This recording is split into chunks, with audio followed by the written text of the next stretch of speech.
बेटा एक मिनट, बेटा एक मिनट, ओए इससे हट जाओ।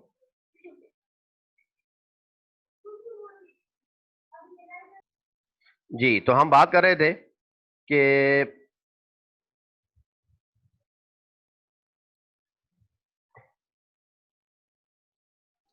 सर इसकी भी अटेंडेंस लेनी है। जी बेटा, इसकी भी अटेंडेंस लेनी है। अटेंडेंस क्या मतलब? हाँ हाँ तो हाँ, पहले दूसरे ले ली सेशन, तो इसकी तो दूसरे सेशन की अटेंडेंस लेनी है बेटा, जरूर लेनी है। अटेंडेंस बहुत जरूरी है। Okay sir. अभी 27 लोग माशाल्लाह ज्वाइन कर चुके हैं, तो बाकी हम चले जैसे करते हैं, मैं शुरू करता हूँ। तो हम यहाँ पे थे बेटा, बहुत सिंपल है, जिसमें परेशान नहीं होना। जब आप बुक पढ़ेंगे ना तो आपको समझ आ जाएगी। बस थोड़ा सा एक मेजर कंसेप्ट जो है ना वो आपसे आप समझ लें यहाँ पे, कि आपके पास जो है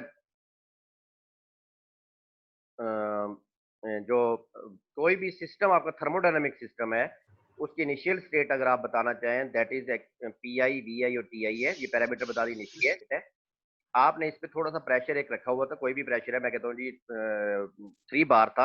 अब आपने 1 या 2 जब इसमें से लेड के पीस उठाए तो ये थोड़ा सा 2.8 बार हो गया। जब प्रेशर कम हुआ तो ये गैस मॉलिक्यूल ने इसको थोड़ा सा ऊपर उठा दिया। नेचुरली सी बात है, प्रेशर कम हुआ, गैस एक्सपेंड होती है जब प्रेशर कम हो। तो जब ऊपर उठाया, थोड़ा सा ऊपर उठाया, तो जितना प्रेशर इनका था 298 बार का, इसको इसने बैलेंस कर दिया, तो अब ये रुक गया। तो उस वक्त जो इसका प्रेशर, वॉल्यूम, टेम्परेचर आ गया, वो भी आपने मेजर कर लिया। थोड़ा सा जो और जो इसने डिस्प्लेसमेंट ट्रैवल किया यहाँ से यहाँ तक इस पिस्टन ने, वो हमारा डी एस है बेसिकली। तो डी एस को हमने क्या किया, मल्टीप्लाई किया फोर्स के साथ जो गैस मालिक्यूल लगा रहे थे। वो आपके पास फोर्स होती है, प्रेशर होता है फोर्स पर यूनिट एरिया, और प्रेशर को एरिया से मल्टीप्लाई कर दें, जो ये वाला एरिया है, ये वाला, ये आपका पिस्टन का एरिया है ना, इससे आपने मल्टीप्लाई कर दिया। तो आपके पास फोर्स इंटू डिस्प्लेसमेंट आ गया। पी ए डी एस आपका वॉल्यूम है, पी डी वी है।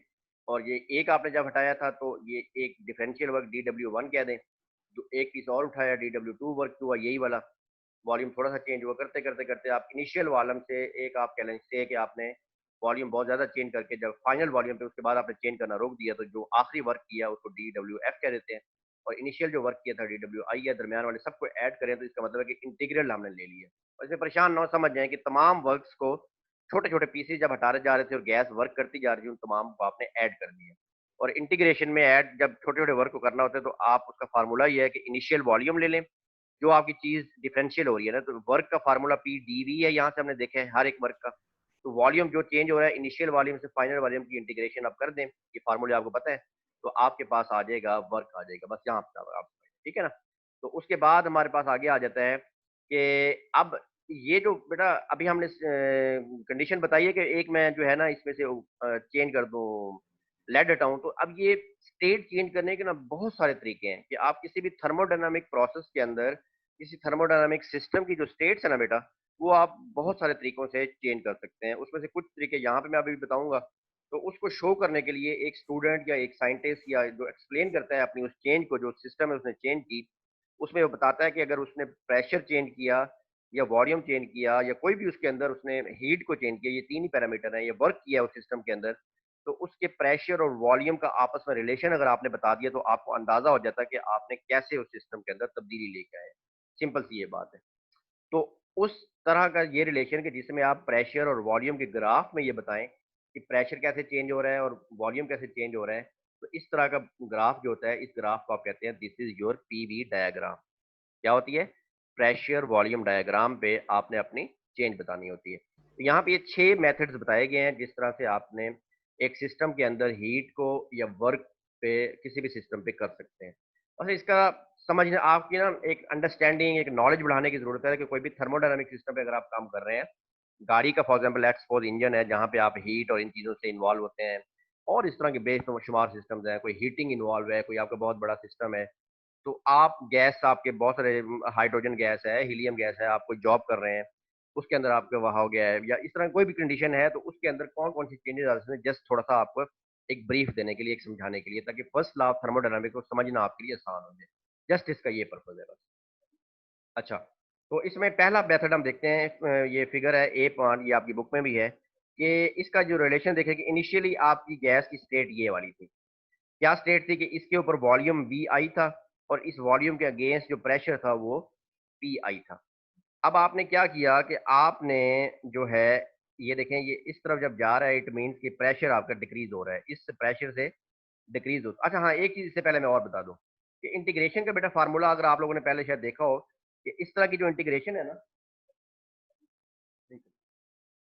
अगर आपके पास ये जो इंटीग्रेशन है ना कि वी आई से वी एफ और पी डी वी, या तो ये है कि आप ये फार्मूले से पता हो, ना पता हो ना बेटा, तो अगर आप प्रेशर और वॉल्यूम का ग्राफ ड्रा कर सकते हो कि इनिशियली आपके पास कितना वॉल्यूम था, आप रीडिंग लेते जाए हर 2-3 के बाद कि प्रेशर कितना है वॉल्यूम कितना है, इसका एक ग्राफ प्लॉट कर दें तो ये आपके पास जो कर्व आएगी ना इनिशियल और फाइनल स्टेट पे, तो इससे यहाँ पे एक परपेंडिकुलर लाइन ड्रॉ करें, यहाँ पे एक ड्रा करें, तो इस सारे एरिया को area under the curve calculate कर लें। ये वाला एरिया अंडर द कर्व कहलाता है। ये आप टर्म देख लीजिएगा, एरिया अंडर द कर्व क्या होता है कि जो भी आपकी कर्व थी इसके नीचे ये दो लाइनें लगा दें, तो ये जो शेडेड एरिया है अगर आप ये एरिया कैलकुलेट कर सकते हो, ये आसान है ग्राफ पे कैलकुलेट करना, तो वो समझ लें कि आपने वर्क कैलकुलेट कर लिया। ये देखें ना कि pressure into change in volume है, और अगर आपने ये पीवी डायग्राम से ये वाला एरिया कैलकुलेट कर लिया, ये भी प्रेशर और वॉल्यूम का ग्राफ है, तो आपने वर्क कैलकुलेट कर लिया। ये डायरेक्ट मेथड है एक थोड़ा सा अंडरस्टैंड करने के लिए कि वर्क ज्यादा है कम है, क्वालिटेटिवली आपको समझ आ जाएगी।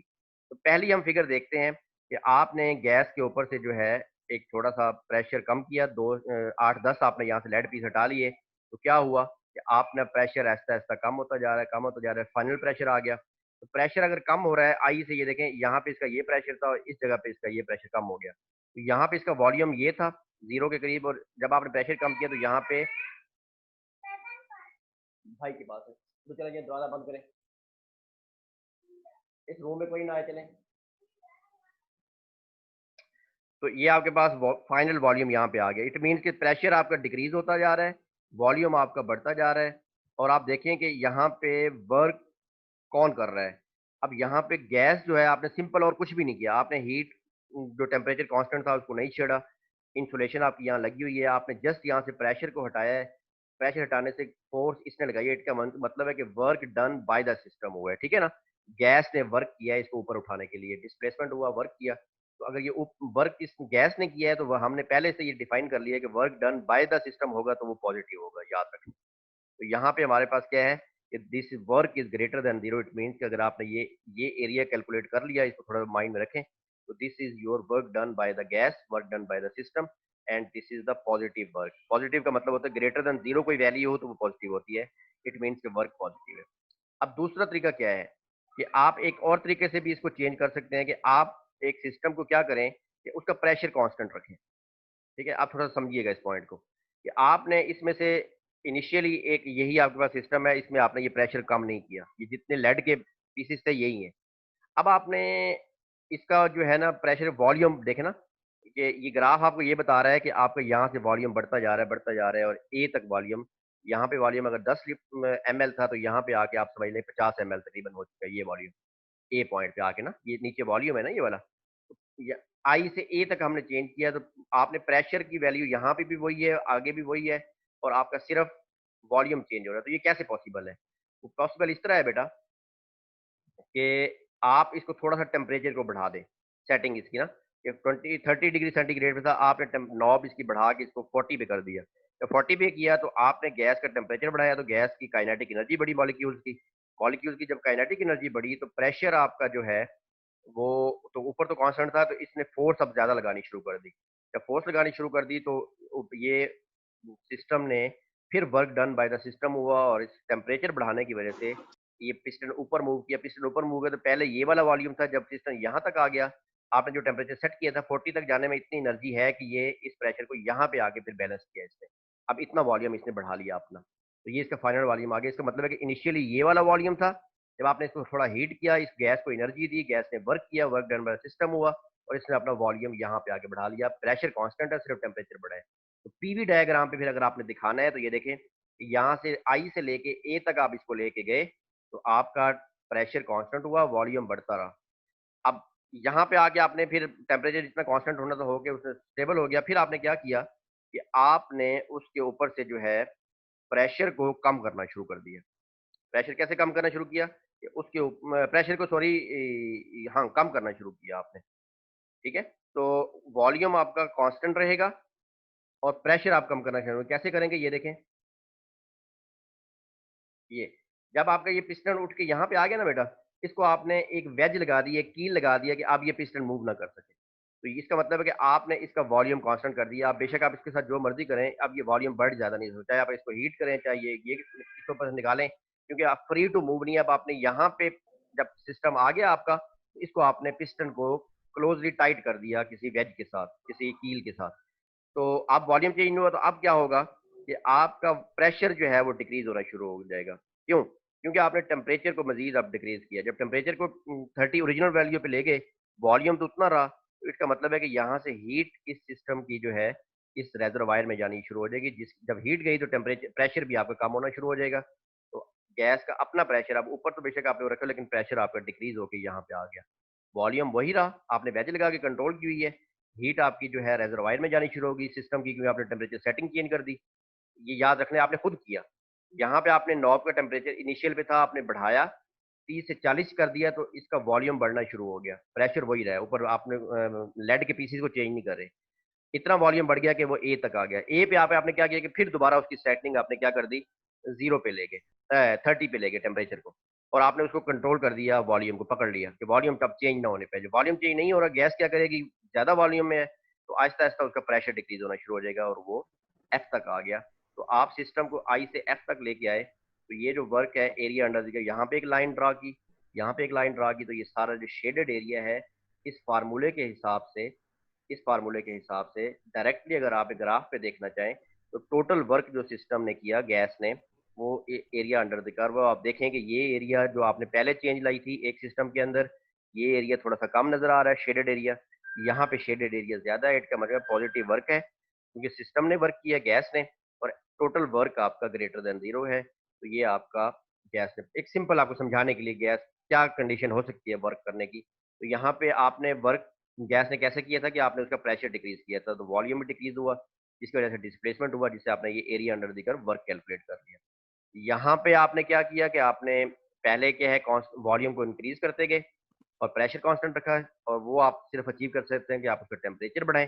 फिर यहाँ पे आपने इसको वॉल्यूम कांस्टेंट कर दिया, एक वेज लगा दी, आप पिस्टन मूव नहीं कर सकता, और टेम्परेचर को आपने थोड़ा डाउन किया, तो उससे क्या हुआ कि फर्क क्या है कि प्रेशर कम हो गया गैस का, और प्रेशर यहाँ पे आ गया। तो ये टोटल जो आपकी चेंज आई यहाँ से यहाँ तक, ये कवर आपका जो शेडेड एरिया है, this is a work done, और ये वर्क देखें ज्यादा है। इट मीन्स कि वर्क डिपेंड करता है कि आप path of the system, system ने किस पाथ से वो वर्क ऐड किया है, या किस तरह आपने हीट ऐड किया है। तो हीट और वर्क डिपेंड करते हैं कि आपने कौन से पाथ को चूज किया था। ये समझाने की थोड़ी सी यहाँ पे आपको क्लैरिफाई ये हम करना चाह रहे हैं कि अगर आप सिस्टम पे डिफरेंट तरीके से उस पे पाथ्स को यूज करेंगे कि वो वर्क करे, तो उसमें वर्क की क्वांटिटी डिपेंड करती है आपने कौन सा मेथड यूज किया, कौन सा पाथ यूज किया। हर पाथ के अंदर वर्क अपना होगा। इसमें वर्क ये क्वांटिटी है, हीट आपने ऐड की नहीं, हीट 0 है। यहाँ पे आपने हीट भी दी, इसको थोड़ा सा गर्म भी किया, यहाँ से इसको ठंडा किया, फिर और सिस्टम ने ये वर्क भी किया, पॉजिटिव वर्क ऊपर भी लेके गया, नीचे भी लेके आया, लेकिन नेट वर्क आपका ये है, और ये ग्रेटर देन 0 है, बहुत बड़ा ज्यादा वर्क है यहाँ पे देखें। अब तीसरी तीसरे सिस्टम पे आ जाए, तीसरी ऑप्शन पे आ जाए, थोड़ा समझें इसको। इनिशियली आपके पास एक सिस्टम था, उसकी इनिशियल वैल्यू ये थी, एक इसका प्रेशर था, एक इसका ये वॉल्यूम था। मैं कहता हूँ वो आपकी स्टेट ये है, ये वाली। यहाँ पे आपका एक प्रेशर है इस गैस का, और एक इसका वॉल्यूम है। अच्छा, अब आपने क्या किया कि इस जगह पे आपने इसका वॉल्यूम कांस्टेंट रखा और प्रेशर को डिक्रीज करना शुरू कर दिया। ठीक है, ये तौसीफ यानी ने रैंड हेज किया। जी बेटा, क्या कहना चाह रहे हैं आप तौसीफ?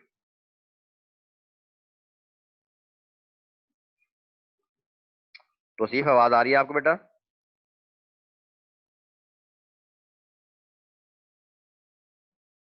चले, मेरा ख्याल है शायद वैसे ही कर दिया उसने। तो अब ये तीसरा सिस्टम हम देखते हैं कि आपने उसका प्रेशर कम करना शुरू किया और वॉल्यूम को आपने कांस्टेंट रखा। यहाँ पे, यहाँ पे आपने फॉर एग्जांपल इसको आपने वेज लगा दी, वॉल्यूम कांस्टेंट है, तो प्रेशर कम कैसे होगा कि आप टेम्परेचर को डिक्रीज करना शुरू कर दो। इनिशियली जो प्रेशर 30 पे सेट था ना, आप इसको 20 पे ले गए। जब 20 पे ले गए, तो अब आपने यानी कि इस मेथड को आपने रिवर्स कर दिया कि पहले आपने टेम्परेचर बढ़ाया था और फिर कम किया था, जिसकी वजह से आपका पहले प्रेशर कांस्टेंट रहा, वॉल्यूम बढ़ा, और फिर प्रेशर कम हुआ। यहाँ पे आप इसको ठंडा करेंगे, तो ये आपका प्रेशर कम हुआ, ठीक है, वॉल्यूम कांस्टेंट रहा। फिर आप इसको हीट अप करेंगे, तो आपका प्रेशर कांस्टेंट हुआ और वॉल्यूम बढ़ गया आपका। तो यहाँ पे भी आप देखें एरिया अंडर द कर्व क्या है कि यहाँ पे आपने लाइन ड्रा इनिशियल स्टेट पे, यहाँ पे लाइन ड्रॉ की, तो ये भी work done by the system हुआ। लेकिन ये देखें कि ये वर्क आपका इन दोनों से डिफरेंट है। आपने अगर इससे ऑपोजिट वर्क किया है तो यहाँ पे कम वर्क है, अगर इसके ये वाला सिस्टम आपने पास यूज किया था तो ये आपका काम जो है यहाँ पे वर्क ज्यादा है। तो इन तीनों एग्जाम्पल से अगर चौथी डी पार्ट में मैं आ जाऊं, तो इसमें बताने का ये मेथड है कि आपके जो हीट आपने सिस्टम को देनी है, आप सिस्टम में इन कर रहे हैं किसी रेजरवायर से या सिस्टम से हीट निकाल रहे हैं, या सिस्टम आपका गैस जो है वो वर्क कर रही है कि पिस्टन को ऊपर मूव कर रही है या पिस्टन नीचे मूव कर रहा है, या वर्क आप उसके ऊपर कर रहे हैं उसको कंप्रेस कर रहे हैं। तो हीट और वर्क जो है वो डिपेंड करते हैं पाथ पे। हर एक पाथ के लिए आपका वर्क डन भी चेंज होगा और आपका हीट अमाउंट ऑफ हीट जो इन्वॉल्व होगी उस चेन के अंदर वो भी डिफरेंट होगी। ये कांस्टेंट नहीं होती है, याद रख लें। Heat and work are depend upon the change thermodynamic process जो आपने चूज किया।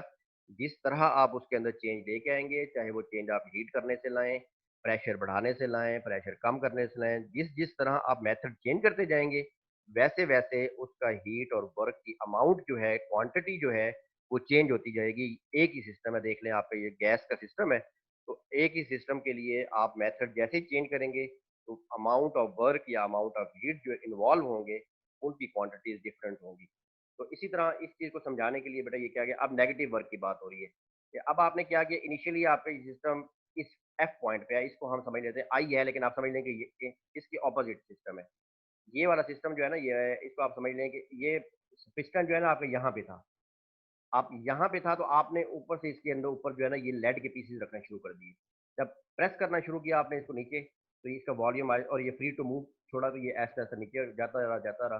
तो इसका मतलब है कि आपने इस वॉल्यूम से आप प्रेशर बढ़ा रहे हैं, ठीक है, लेड रखते जा रहे हैं, और आप यहाँ फाइनल इनिशियल स्टेट तक इसको इस जगह तक ले आए कि इसका प्रेशर बढ़ गया और इसका वॉल्यूम कम हो गया। ठीक है, इट मीन्स कि अब एरिया अंडर द कर्व ये और ये सेम है, लेकिन यहाँ पे गैस ने वर्क किया था, यहाँ पे एक्सटर्नली आपने सिस्टम पे वर्क किया, गैस के ऊपर आपने उसको कंप्रेस किया है पीछे ऊपर से लेड रख के, तो ये work done on the system है। तो जब भी work done on the system होगा तो ये वर्क आपका नेगेटिव होगा, ये लेस देन की होगा, ये याद रखें। ठीक है, ये सिंपल एक समझने की बात है, बुक पढ़ेंगे आपको समझ आएगा इंशाल्लाह। 10-20% 30% हो सकता है अभी आपको क्लियर हो। थोड़ा सा ये देख लें कि अब आपने इसके ऑपोजिट किया कि इस जगह पे सिस्टम था आपका, आपने प्रेशर बढ़ाना शुरू किया तो इसका प्रेशर बढ़ना शुरू हो गया, प्रेशर बढ़ने के साथ साथ इसका वॉल्यूम कम होना शुरू हो गया। तो यहाँ पे आके इसकी ये आ गई, ये वॉल्यूम हो गया, ये प्रेशर हो गया, सिंपल। तो आपने अगर वो वाला फार्मूले से, यानी कि इस फार्मूले से वर्क कैलकुलेट करना है, तो सिंपली अगर आप ये एरिया कैलकुलेट कर लें, ये और ये, तो आपके पास ये वर्क आ जाएगा। ठीक है बेटा, एक और पॉसिबिलिटी जरा समझ लें, अब बड़ी इंपॉर्टेंट है कि आपने इन दोनों प्रोसेसेस को इकट्ठा कर दिया। ठीक है, तो इस प्रोसेस का जो ये वर्क हुआ है, ये पूरा एरिया ये वाला, और इसके थ्रू वर्क हुआ है ये शेडेड एरिया डाउन है। तो ये ऊपर ये वर्क जो है ज्यादा है, work done by the system ज्यादा किया हुआ था, work done on the system जब आपने इकट्ठा इसको किया तो ये कम हुआ। तो इसका जो एरिया ना ये वाला, इसका एरिया है इस जगह से लेके इसके दरमियान ये शेडेड एरिया, और जो जो ऊपर वाली आपकी कर्व है इसका एरिया भी यहाँ से लेके यहाँ तक ये सारा शेडेड है। तो work done by the system और work done on the system को माइनस किया तो ये दरमियान वाला शेडेड एरिया आपका रह गया, बाकी ये माइनस हो गया ना। इसका जो एरिया था वो ये वाला था सारा यहाँ तक, और इसका एरिया ये नीचे वाला था, ये माइनस हो गया, तो सिर्फ ये रह गया। तो इसका मतलब है कि अगर एक सिस्टम ने इनिशियल से फाइनल तक गया, खुद आपने कोई चेंज की, वो सिस्टम ने वर्क किया और सेम उसको आपने रिवर्स कर दिया, तो फिर भी आपका वर्क का फर्क होगा। देख लें, वर्क का फर्क होगा, और वो फर्क कितना होगा कि जो आपने सिस्टम ने वर्क किया होगा उसमें से जो उस पर आपने वर्क किया वो माइनस कर दें, तो वो वर्क आ जाएगा और वो पॉजिटिव वर्क होगा, क्योंकि work done by the system ज्यादा था। तो ये थोड़ी सी एक्सप्लेनेशन थी, ये आपने अच्छे तरीके से इस टॉपिक को a closer look at heat and work first law of thermodynamics समझने के लिए आपने अच्छे तरीके से करना है। ठीक है, तो इस पे ये सारी समरी है बेटा, ये देखें, ये वन पाथ जो मैंने आपको बताया। जी बेटा, ये कौन बोल रहा है बेटा? सॉरी सर, ये कजन था उसके साथ। सिद्दीक, आपकी आवाज आ रही है बेटा?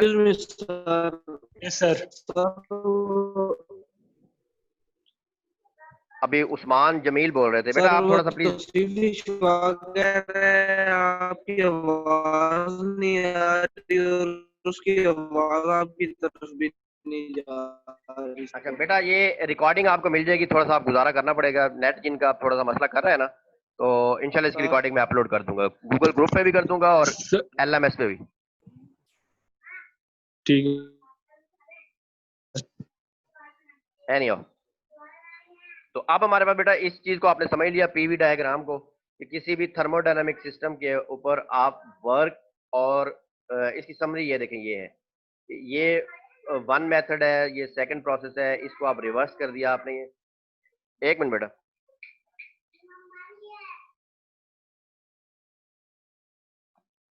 तो इसकी समरी ये है कि पहला पाथ आपने लिया कि आपने यहाँ से नीचे आए, फिर अनदर पाथ आपका ये था कि आप ऐसे और यहाँ पे आए, और रिवर्स स्टेप्स क्या है कि इन्हीं स्टेप्स को आपने रिवर्स कर दिया। पहले आप इधर से इधर आने की बजाय यहाँ से इधर गए, वॉल्यूम को आपने डिक्रीज किया, प्रेशर कांस्टेंट रखा, और फिर आपने यानी कि आपने हीट को कूल डाउन और हीट अप किया। तो ये सारा, और ये साइकिल है, साइकिल का मतलब ये है कि आप इधर से यहाँ तक जाएं, प्रेशर बढ़ाएं, वॉल्यूम कांस्टेंट, फिर वॉल्यूम इंक्रीज होगा, प्रेशर कांस्टेंट, फिर वॉल्यूम कांस्टेंट, प्रेशर डिक्रीज हुआ। तो ये सारा वर्क जो है आपका, ये इस दोनों के दरमियान ये सारा कवर्ड एरिया जो है आपका वर्क है, ये ज्यादा है। लेकिन अगर आप चेंज कर दें कि यहाँ से आप नीचे आए और इस जगह पे आ जाए, तो देखें आप आई और एफ तक थे, लेकिन वर्क आपका यहाँ पे थोड़ा सा है, ये वाला, इस लाइन को इस तरह आपने एरिया अंडर द कर्व ये वाला है, और अगर आप यहाँ से इधर आएंगे, साइकिल आपने किया, तो ये वर्क बहुत ज्यादा है। तो इट मीन्स कि पाथ पे आपका वर्क डिपेंड कर रहा है, ठीक है ना। और तो सम अप अगर हम करें कि a system can be taken from a given initial state to a given final state by an infinite number of processes. आप बहुत इन्फिनिट नंबर ऑफ तरीके से उसमें चेंजेस कर सकते हैं, लेकिन कंक्लूड क्या हुआ है, हीट मे और may not be involve and in general. अब इस पूरी मैंने आपको तकरीर क्यों सुनाई है, क्यों इतना लंबा एक्सप्लेन किया, कि the work and the heat will have different values for different processes. We say that the heat and work are path dependent quantities. ये आपको समझाने की बात थी कि जो आपके इस सारे प्रोसेस के अंदर हीट इंडिपेंडेंट, क्यू अलहदा से और डब्ल्यू अलहदा से पाथ डिपेंडेंट क्वांटिटीज हैं, ये आप समझ लें। और इससे आगे हम बढ़ते हैं, अब फिर ज्यादा मैं इंशाल्लाह बुक पढ़ेंगे आपको समझ आ जाएगी। अब हम देखते हैं कि साइंटिस्ट ने ना जब ये सारे प्रोसेसेस किए ना बेटा, तो उन्होंने एक बड़ी अजीब सी बात मैटर नोट की। उन्होंने कहा कि अगर क्वांटिटी क्यू जो है वो भी पाथ पे डिपेंड करती है, वर्क भी पाथ पे डिपेंड करता है, क्या ऐसा नहीं हो सकता कि यार हम इस तरह के सिस्टम बनाएं, थर्मोडायनामिक ऐसा प्रोसेस हो कि हमारी ये प्रॉपर्टी कोई ऐसी निकल जाए कि जो पाथ पे डिपेंडेंट ना हो, हमें उस चक्कर में ना पड़ना पड़े, हमें सिर्फ इनिशियल और फाइनल स्टेट्स का पता हो, और हम आराम से जो है ना अपनी कैलकुलेशनें कर लें, क्योंकि इनिशियल फाइनल स्टेट पे जब डिपेंड करती हैं तो आप अपनी पाथ इंडिपेंडेंट हो जाते हैं। तो फिर दरमियान में बेशक सिस्टम के साथ क्या हुआ, आप इनिशियल फाइनल स्टेट को नोट कर लेते हैं, उसको फार्मूले में वैल्यूज को यूज करते हैं और आराम से अपना सोल्यूशन निकाल लेते हैं। तो साइंटिस्ट असल में ये चाह रहे थे। लेकिन अब यहाँ पे जब थर्मोडायनामिक आपका सिस्टम था, उसमें हीट भी जो है वो पाथ पे डिपेंड कर रही है, जाना आपने देखे इनिशियली और फाइनल पॉइंट दोनों वही है, लेकिन आप मेथड चेंज करते हैं तो वर्क किसी में ज्यादा आ रहा है, किसी में कम आ रहा है, किसी में हीट इन्वॉल्व है ही नहीं तब भी आपका वर्क हो रहा है, किसी में आपको हीट इन्वॉल्व है तब आपका वर्क हो रहा है। तो ये तो वो कहते हैं बड़ी परेशानी वाली चीज है, ये अब इससे हम कैसे जान छुड़ाएं। तो साइंटिस्ट एक्सपेरिमेंट करते रहे और बड़ा वो अजीब सा एक उनके सामने आया है कि एक क्वांटिटी है कि अगर heat add to the system or removed by the system, जो भी वैल्यू है, Q minus work done by the system, W positive अगर आप लें, हीट Q पॉजिटिव है, वर्क भी पॉजिटिव है। Q पॉजिटिव का मतलब कि heat supplied to the system minus work done by the system, ये क्वांटिटी अगर आप ले लें Q माइनस W, तो ये जो है ना पाथ पे डिपेंड नहीं करती बेटा। This property is independent of the path. कोई भी थर्मोडायनामिक प्रोसेस आप ले लें, उसमें किसी भी तरीके से आप चेंज लाएंगे तो हीट और वर्क तो डिफरेंट होंगे, लेकिन जब उनको माइनस करेंगे आप, क्यू आपकी वैल्यू है, अगर आपने हीट ऐड किया तो ये पॉजिटिव होगा, फिर तो यहाँ पे ये क्यू लगेगा, लेकिन अगर आप हीट रिमूव किया है तो क्यू की जगह यहाँ पे माइनस क्यू आ जाएगा, और माइनस साइन ये अगला अपनी जगह पे रहेगा, और वर्क यहाँ ब्रैकेट में समझें कि work done by the system होगा तो ये पॉजिटिव होगा, अगर आपने work done on the system किया है तो ये माइनस डब्ल्यू होगा, और ये माइनस माइनस पॉजिटिव हो जाएगा। तो ये थोड़ा सिंबल से आपने खेलना है, ये समझ लीजिएगा प्लीज। लेकिन ये एक्चुअली माइनस साइन अपनी जगह है, Q minus W quantity is always remains the same. This is called the intrinsic property. Internal एक सिस्टम की प्रॉपर्टी है, तो साइंटिस्ट ने इस प्रॉपर्टी को नाम दे दिया इंटरनल एनर्जी। और इंटरनल एनर्जी की जो चेंज है change in internal energy is equal to internal energy at the final point, internal energy at the initial point. This is equal to the heat provided, heat supplied to the system or heat removed to by the from the system Q, जो भी sign होगा, minus work done by the system positive, work done on the system minus W यहाँ आप लिखेंगे। ये आपका first law ये कहता है, और इसकी स्टेटमेंट ये क्या है कि the internal energy of a system tends to increase if energy is added as heat. कि अगर आप ये Q माइनस डब्ल्यू है, वर्क आपका कांस्टेंट है, और अगर हीट ऐड करेंगे तो वर्क हीट ऐड है तो ये आपकी वैल्यू बढ़ती जाएगी, माइनस वैल्यू कांस्टेंट है तो ये ओवरऑल डेल्टा ई आपका बढ़ता जाएगा। तो फर्स्ट लॉ ऑफ थर्मोडायनामिक्स क्या कहता है कि the internal energy of a system tends to increase if energy is added as heat and tends to decrease. अब डिक्रीज कैसे होगी कि work done if energy is lost as work done by the system. कि अगर आप heat जो है internal energy आपकी इंक्रीज होगी कि आप उसमें हीट ऐड करें, और डिक्रीज होगी आप उस पर अगर आप सिस्टम आपका वर्क करेगा। तो आप इन दोनों केसेस में energy of the system internal energy जो कि कहलाती है, ये जो डिफरेंस है ये आपकी इंक्रीज या डिक्रीज होगी डिपेंड अपॉन कि अगर आप हीट उसमें ऐड करें तो इंटरनल एनर्जी इंक्रीज होगी, अगर आप उसमें हीट वर्क जो है डन बाय द सिस्टम हो रहा है तो एनर्जी आपकी इंटरनल एनर्जी कम हो जाएगी।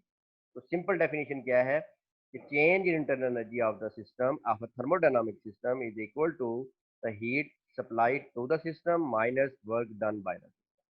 ठीक है, ये बड़ा इंपॉर्टेंट है, बुक से आप देखेंगे बहुत और हाँ, कि सिर्फ यही टर्म है कि Q माइनस डब्ल्यू, कोई भी थर्मोडायनामिक बेटा आपने सिस्टम किया ना चेंज कि उसमें Q और W इन्वॉल्व है, तो उसमें अगर आप Q माइनस 2W कर दें, सिंपल Q को देख लें, वर्क को देख लें, और इनिशियल और फाइनल स्टेट को कांस्टेंट रखें, ये वाली ये दोनों, ये हर एक ग्राफ में पॉइंट इनिशियल स्टेट और फाइनल स्टेट डिफरेंट है, लेकिन सेम है, लेकिन पाथ डिफरेंट है। यहाँ पे ये पाथ है, यहाँ तक आए, इसमें आप यहाँ से इस पाथ पे आए, तो जो मर्जी आप पाथ ले लें, डिफरेंस सिर्फ कांस्टेंट है। बाकी आप ये इंडिविजुअल अगर आप वर्क को देखेंगे, क्यू को देखेंगे, Q माइनस 2W देखेंगे, Q माइनस 3W देखेंगे, 2Q माइनस W देखेंगे, ये सब वैल्यूज कांस्टेंट नहीं होगी, हर प्रोसेस के लिए डिफरेंट होगी। लेकिन इन तमाम प्रोसेसेस के लिए Q माइनस W प्रॉपर्टी है, और जिसको हम इंटरनल एनर्जी कहते हैं, ये कांस्टेंट है। और फर्स्ट लॉ भी यही कहता है कि change in internal energy is equal to the heat supplied to the system minus work done by the system. इसकी डिफरेंट डेफिनेशन देंगे आप देख लीजिएगा, ये जो आपकी इक्वेशन है ये बहुत इंपॉर्टेंट है। ठीक है बेटा, तो इसमें जो हमारे पास है ना बेटा, 4 तरह के प्रोसेसेस हैं, ये जरा देख लीजिएगा, ये बुक में आपके अच्छी तरह एक्सप्लेन किए हुए हैं कि अब फर्स्ट लॉ ऑफ थर्मोडायनामिक्स में हमारे पास जो प्रॉपर्टीज इन्वॉल्व हैं। अच्छा 10 मिनट रह गए हैं, इसको मैं जल्दी जल्दी खत्म करूंगा क्योंकि उसके बाद फिर ये दोबारा करना पड़ेगा, तो इंशाल्लाह ये 2 ही सेशन काफी है हमारे लिए। तो 4 फर्स्ट लॉ ऑफ थर्मोडायनामिक्स की 4 स्पेशल केसेस हैं। क्या है कि हमारे पास डेफिनेशन है change in internal energy is equal to the heat minus work Q minus W। तो अगर ऐसा प्रोसेस हो जिसमें हमने चेंज की, उसमें हीट इन्वॉल्व ना हो, जैसे आपने देखा था कि ये थर्मोडायनामिक प्रोसेस है, यहाँ पे सिंपल हमने इसके ऊपर से लेड हटाया था और इसका प्रेशर कम होना शुरू हुआ और वॉल्यूम आपका इसका डिक्रीज हुआ, वर्क तो हुआ यहाँ पे लेकिन हीट इन्वॉल्व नहीं है। तो हीट, और आपने इंसुलेशन भी की हुई है तो उसमें से भी हीट नहीं निकल रही है, अगर जा सकती है सिर्फ आपने रेजरवायर से कर सकते हैं, वहां आपने टेम्परेचर कांस्टेंट रखा हुआ है तो आपकी हीट लॉस नहीं है, तो हीट इन्वॉल्व जीरो है। तो ऐसा प्रोसेस जिसमें चेंज इन हीट जीरो हो, हीट ना आपने ऐड की ना हीट उसमें से निकाली, तो यहाँ पे जीरो हो गया, तो change in internal energy is equal to minus into work. Work आप करेंगे, work done by the system होगा तो ये पॉजिटिव होगा, work done on the system minus W, यहाँ पे पुट करेंगे, माइनस का साइन अपनी जगह रहेगा। और ऐसा प्रोसेस जिसमें हीट चेंज या हीट इन्वॉल्व जीरो हो, that process is known as the adiabatic process. ये बुक पे आपके अच्छी तरह इसको एक्सप्लेन किया हुआ है, आपने जरूर देखना है वहां पे। दूसरा स्पेशल केस क्या है कि आपका कांस्टेंट वॉल्यूम है। अब आपका वर्क क्या है, जहां से आपने मैंने डेफिनेशन देखी थी हमने यहाँ से ना, ये work is equal change in volume, pressure into change in volume का इंटीग्रल है। तो अगर वॉल्यूम में चेंज जीरो है, change D V is equal to zero है, तो पी इंटू वी जीरो, तो ये सारा जीरो हो जाएगा, तो वर्क जीरो है। तो अगर वॉल्यूम आपने कांस्टेंट रखा तो इसका मतलब है कि आपके सिस्टम में वर्क जो है वो जीरो होगा। तो इसका मतलब है कि कांस्टेंट वॉल्यूम कोई प्रोसेस है, बहुत सारे आपके होते हैं इंशाल्लाह थर्मोडायनामिक प्रोसेस आप देखेंगे। ऐसा थर्मोडायनामिक प्रोसेस है जिसमें आपका चेंज इन वॉल्यूम जो है वो जीरो है, तो इट मीन कि वर्क भी जीरो है, तो उस पे आपकी इक्वेशन सिंपल हो जाती है। बेसिकली ये हम क्यों देखना चाह रहे हैं कि अक्सर हमारी डेली लाइफ के अंदर ये इन चारों में से कोई ना कोई थर्मोडायनामिक प्रोसेस हो रहा होता है, तो हम अपनी इक्वेशन को सिंपल कर लेते हैं कि पूरी इक्वेशन लिखने की बजाय हम इनमें से ये वैल्यू जीरो जीरो कर देते हैं। तो कांस्टेंट वॉल्यूम होगा तो वर्क जीरो हुआ, तो वर्क जीरो है तो चेंज इन इंटरनल एनर्जी जो है वो आपकी बराबर है क्यू की। अगर आप हीट पॉजिटिव आप हीट ऐड करेंगे तो आपकी इंटरनल एनर्जी इंक्रीज होगी, हीट रिमूव करेंगे तो इंटरनल एनर्जी डिक्रीज होगी। ये आपके पास क्या है। तीसरा स्पेशल केस इसका है क्लोज साइकिल। जहां से आप शुरू हुए थे वहां पे क्लोज साइकिल का मतलब है ये वाला, ये वाला कि आपने इनिशियल स्टेट ये है आपकी, यहाँ से घूमते घुमाते हुए दोबारा यहाँ पे वापस आ गए। जब दोबारा जिस जगह से चले हैं वहीं पे वो कहते हैं जहाँ से चले वहीं पे वापस आ गए, तो उस जगह को हम कहते हैं क्लोज साइकिल है आपका। जब आप एक जिस जगह से चले थे वहीं वापस है तो आपने कोई चेंज नहीं किया, जितना मर्जी दरम्यान में वर्क किया है। तो बेसिकली आपका क्या हो गया कि change in internal energy zero होगी, साइकिल क्लोज है। तो इस इक्वेशन में ये वैल्यू पुटअप करें तो इसका मतलब है कि हीट इन्वॉल्व जो होगी that would be equal to the work my work जो आपने किया होगा, work done by the system या on the system, Q is equal to W के बराबर आ जाएगा। ठीक है, ये समझ लें आप, क्लोज साइकिल के लिए Q is equal to W है। फिर है फ्री एक्सपेंशन। फ्री एक्सपेंशन का क्या मतलब है बेटा? फ्री एक्सपेंशन का मतलब ये है कि ये है, यहाँ पे आपके पास एक क्लोज बॉडी ये कंटेनर है, इसमें आपने इंसुलेशन लगाई हुई है, इसका हीट कहीं पे भी नहीं जा सकती इस गैस की। यहाँ पे आपने स्टॉप कॉक को रिमूव किया और यहाँ वैक्यूम है आपका ना, कि आप अपने तौर पे कुछ नहीं कर रहे, आपने इसका प्रेशर कम ज्यादा नहीं कर रहे, लेकिन क्या किया कि आपने ये कॉक को यहाँ से सिंपली रिमूव किया, स्टॉप कॉक को।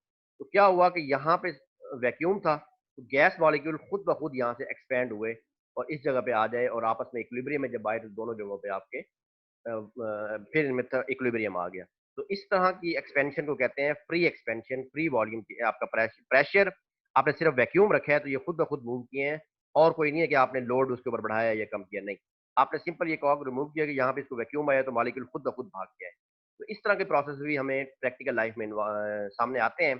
तो उस तरह के पास के लिए आपके पास हीट इन्वॉल्व भी जीरो है। देखें, आपने यहाँ पे वर्क तो हुआ, इसका वॉल्यूम बढ़ गया, यहाँ पे वॉल्यूम इतना है और आपने सिर्फ इसको रिमूव किया और यहाँ पे वॉल्यूम डबल हो गया। अब वॉल्यूम चेंज हुआ लेकिन वर्क हुआ, इसका मतलब है वॉल्यूम बढ़ गया तो वर्क किया आपने, लेकिन यहाँ पे आपने ना हीट किया इसको, ना इसे प्रेशर को इंक्रीज या डिक्रीज किया, खुद ब खुद ये मूव किया है। तो इसमें आपने हीट भी नहीं जीरो है और वर्क भी जीरो है। तो इस तरह फ्री एक्सपेंशन केस के अंदर आपके पास हीट भी जीरो है, वर्क भी जीरो है, चेंज इन इंटरनल एनर्जी भी जीरो है। ये याद रखें, फ्री एक्सपेंशन जहां भी हो रही होगी वहां पे आपके पास change in internal energy zero होगी, हीट इन्वॉल्व भी जीरो होगी, वर्क भी जीरो होगा। तो बाकी क्वांटिटीज फिर आप इससे यूज कर सकते हैं। बड़ा इंपॉर्टेंट ये रिजल्ट आपके सामने आ जाता है, आपकी इक्वेशंस आसान हो जाती हैं इससे ना। तो ये हमारे पास 4 डिफरेंट केसेस हैं। एक हमने फ्री एक्सपेंशन का ये किया है, और ये है कि we slowly remove lead shot allowing an expansion without any heat transfer. इनकी हीट इन्वॉल्व जीरो है, सिंपल आप प्रेशर बढ़ाते जाएं या कम करते जाएंगे तो आपके पास ये पहले वाला केस आ जाएगा, एडियाबैटिक प्रोसेस है। ठीक है ना, तो ये आपके पास आ गया। उसके बाद यहाँ तक हमारे पास फर्स्ट लॉ ऑफ थर्मोडायनामिक्स की स्टेटमेंट भी पूरी हो गई, इसके 4 स्पेशल केस पूरे हो गए। और हीट एंड वर्क जो किसी सिस्टम में आप चेंज करते हैं, ऐसे थर्मोडायनामिक सिस्टम को आप चेंज करते हैं तो उसके अंदर जो प्रॉपर्टीज उसकी हीट और वर्क चेंज होते हैं वो डिपेंड अपॉन द पाथ है। ये भी हमने समझ लिया। तो आई होप कि आप इसको आराम से तसल्ली से फ्री टाइम में बुक को आप पढ़ेंगे। तो सारी ये चीज़ें मैंने आपको बुक से ही पढ़ाई हैं, आपको इंशाल्लाह समझ आ जाएंगी। किसी को फिर भी कोई मसला हो तो मैंने पहले भी आपको अक्सर दफ़ा कहा है, अभी भी आपके लिए वही है कि you can contact with me on any medium, चाहे फ़ोन पे, चाहे मैसेज पे, व्हाट्सएप पे, स्काइप पे, जिस भी थ्रू पे आप मुझसे इसकी क्लैरिफिकेशन ले सकते हैं। और अब भाई अंदर मैं जा रहा हूँ तो आप मुझे फ़ोन पे आप मुझे कॉल कर सकते हैं। ठीक है बेटा, तो अब ये आपकी असाइनमेंट है। इसके बाद ये सैम्पल प्रॉब्लम है 18.05, ये आपने मुझे व्हाट्सएप ग्रुप पे, आज है ना ट्यूसडे है ना, तो थर्सडे तक जमा करवाना है, परसों तक। और इसमें ये है कि ये स्टेटमेंट आप देख लीजिएगा, इसके 3 पार्ट हैं, ए बी सी, सॉल्व करके आपको देने हैं। And that's all for today's lecture. तो 1 मिनट मैं जरा रिकॉर्डिंग को रोक लूँ।